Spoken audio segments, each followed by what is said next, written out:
So right away, I'm thinking that the kids breached the group and started to talk right away. And so that's really positive. So that tells me that the kids know the rules and they sort of know the social process. And one of the children over here just left and got the marker and is starting to write down the point of confusion so that they can talk about it. So that's really positive.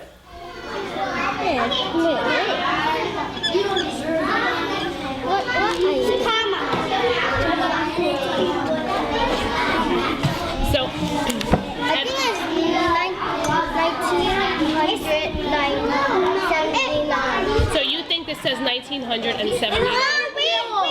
You have 2 zeros. Why do you think it needs 2 zeros? Okay, 100. Oh, so Ethan hears the word 100, so he thinks that it needs 2 zeros in there somewhere. You know what? I said 1979 because I saw 1979. It means 1979 because you see 19. So boys and girls, it says in, and then we're kind of stuck on these numbers, and So that was really good. The students initiated the breach and they were able to identify their point of confusion very quickly. So that's a really positive sign that they know they need to stop when they don't know and talk about it, and they talked about it. And so there was some discussion about it, and then the teacher really followed into that breach. Part of me is thinking maybe the teacher should have waited a little bit to sort of see a little bit more about what the kids would do before following in. But I really think she did a pretty good job of following in and closing the breach with the kids in a conversation. Evan, are you ready? Yes. And just notice here that the kids actually started back at the beginning, and this is something that we teach in unison reading, that once there's a breach, they need to go back to the beginning to preserve meaning and fluency. So the kids knew to do this.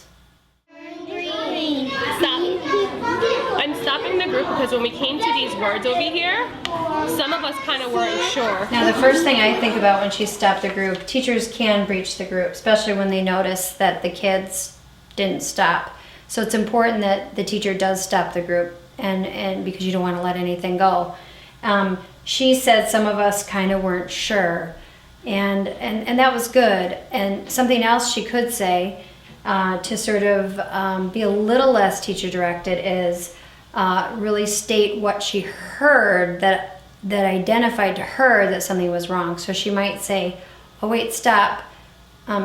You know, one of the rules is that we read in sync and listen to each other, because we can hear maybe some things go wrong.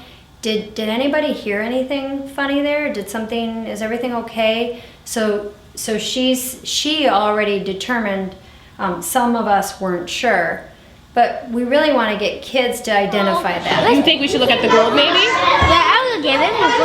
You can go get it. Have you guys ever heard of the place named San Diego? So one of the things that is one of the materials that we need in unison reading is a map or globe. And she suggested that they get the globe.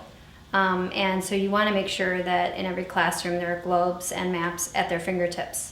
And so this was something that looks to me that's something that is part of the unison reading routine. Although she did recommend that they get the globe, I, of course, would want to sort of, similar to the last breach that I commented on, would want to have them come up with the idea that they need the globe. So instead of suggesting, should we get a globe, I would say, well, what's one way we can find out is, you know, if this is where this place is, what can you guys do? And then they say, oh, we could get a globe or a map. Let's go get the globe or a map. Because you really want them to start to do that on their own. That's why they wrote 1979.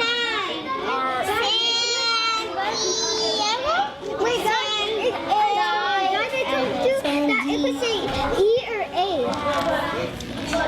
It can. On our chart over there, IE, in like the word field, can say E. Female? Field. Miss Uni? No, female is different. I got It's one. FEM. Okay, but are we sure this word is San Diego now? Yes. Okay, so let's keep going. So one thing about this breach is that the kids worked out that it was San Diego and that it's a location.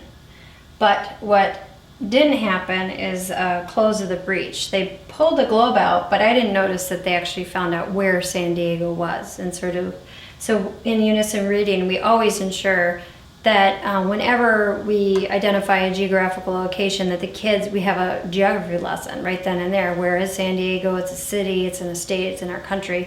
I mean, that could take the rest of the time. In this case, that didn't happen. So that really is a valuable learning opportunity lost, that they figured out how to pronounce it. They sort of knew it was a place, but we go to the extent where we really learn where it is. And we might have a little lesson about what a city and a state is and that. So that didn't happen in the close of the breach.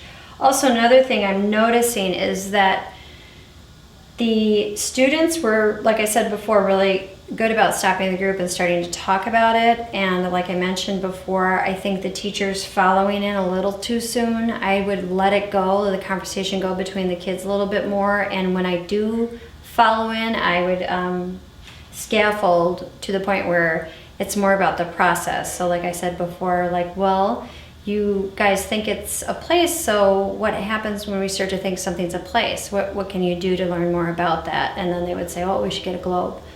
And I'm noticing that there's a lot of, it's starting to become a little bit more student-teacher dialogue. So I would talk to her about that. I would talk to her about the facilitation of the group process and her facilitative role, and sort of pulling back a little bit more. And another thing I'm noticing, and which she's not doing, is she's not taking Unison Reading records. And I would talk to her about that. And that's one way to help teachers pull back. And we say sometimes very bluntly, pull back so you can shut up. I don't think it's too bad. I mean, I don't think she's too teacher directed. She is still facilitating the group, but the group is starting to be a little bit more dialogue between teacher and student, and we really want to be careful to not go there. It does say name. It does say name. Yeah, but I'm asking how. It does say name, like this. Oh. The O? Yeah, how does it say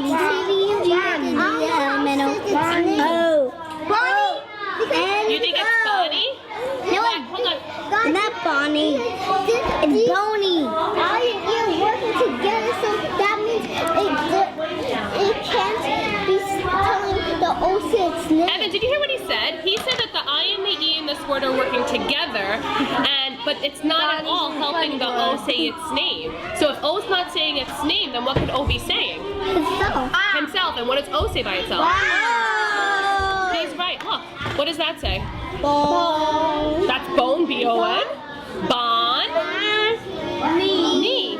Bonnie. Perfect. Tell me. Yep. Okay. You were really close. You said Bonnie. Okay, so let's continue. Yeah, you said Bonnie after me. Where are we going, Celine? Right?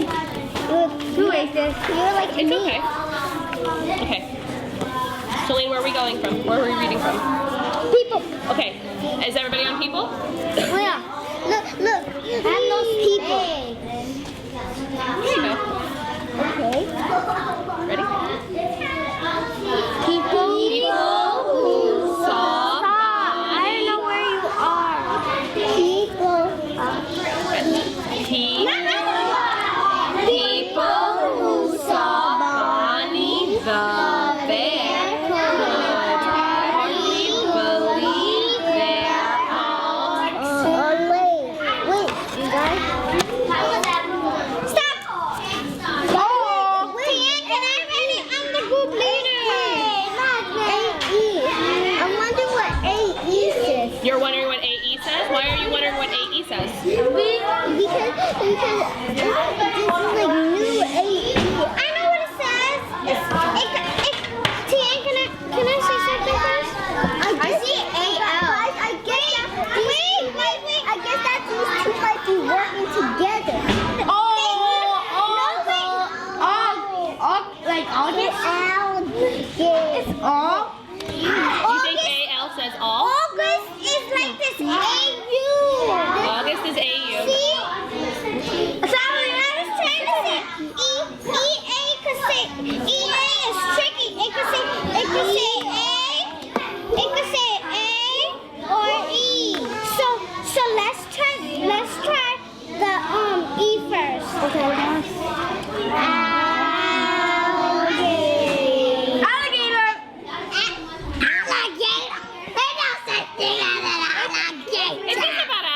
Ethan.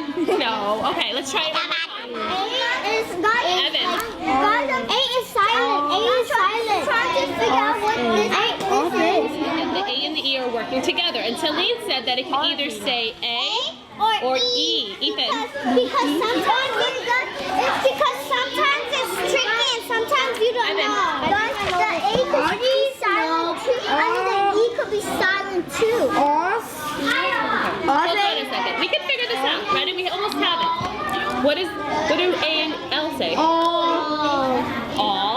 I think the A Or what? Or A. you think it's saying A? Wait. What is AL saying? It could say O. L or O. I can see L. I know it sounds like pale. Okay. So ready? I think You guys are actually really close. Ready? Listen, I'm going to help you guys out real fast, okay? AL can say Al, and then this is the G is saying G, so it's allergy. Okay? You guys were right about this. allergies. Okay? Achoo. Not allergies, like I'm sick and I have allergies. It's allergy. Ready? Please, I'm stopping the group for a second. Just listen up and I'm going to tell you what it is. It's actually something little tiny and green that we find in water. In water. Okay? So I'm going to actually show you later what it is. So right now let's go back and reread. Wow. That's a new word. You can. Okay, ready? This is yours. Are we ready? I don't think everybody is ready. Make sure everyone's ready. Everybody start at 2. Can we actually start at the? Because I want to make sure we all understand what we're reading. Okay? I would tiny. We're going to go back to the. Tiny is the middle. Ready?